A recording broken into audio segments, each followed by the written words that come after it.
केंद्रीय आरोग्य मंत्री जे.पी. नड्डा यांनी देखील बैठक घेतलेली आहे। आरोग्य मंत्रालयाच्या वरिष्ठ अधिकाऱ्यांसोबत ही बैठक पार पडलेली आहे। आरोग्य यंत्रणा आणि आरोग्य सेवेचा यामध्ये आढावा घेण्यात आला। आरोग्य मंत्रालयाची देखील आज बैठक पार पडलेली आहे। जे.पी. नड्डा यांच्या उपस्थितीमध्ये ही बैठक पार पडलेली आहे।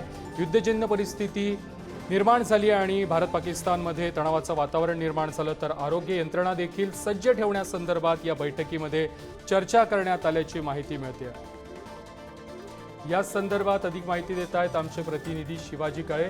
शिवाजी, जे.पी. नड्डा यांनी आरोग्य मंत्रालयाची बैठक घेतलेली आहे। एका बाजूला युद्धजन्य परिस्थिती असताना, भारत पाकिस्तान तणाव असताना आरोग्य यंत्रणा देखील सतर्क असावी, सज्ज असावी, यासाठी ही बैठक घेण्यात आली आहे।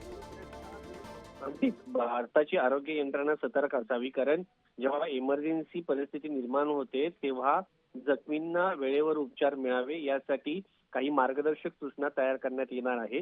प्रत्येक राज्याला या मार्गदर्शक सूचना पाठवण्यात येणार आहे।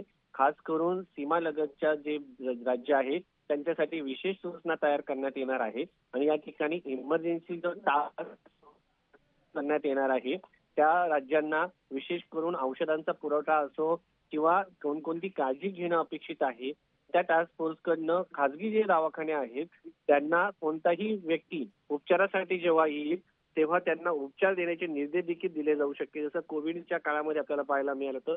आणि सीमालगतचे जे भागातले जे हॉस्पिटल आहे ते सरकार आपल्या स्वतःच्या ताब्यात देखील घेऊ शकतं कायद्याचा आधार घेत। तर यामुळे सगळ्या गोष्टींचा अपेक्षित आहे आणि जेव्हा युद्ध होतं त्या युद्धाच्या काळामध्ये कशा पद्धतीने उपचार करणं अपेक्षित असतं त्याची मोडस ऑपरेंडी सिस्टीम जी आहे ती देखील प्रत्येक राज्याला कळवण्यात येणार असल्याची माहिती कळते।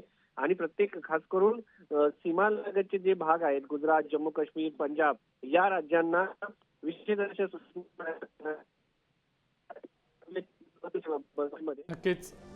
नक्कीच शिवाजी, धन्यवाद तुम्ही दिलेल्या सविस्तर माहिती संदर्भात।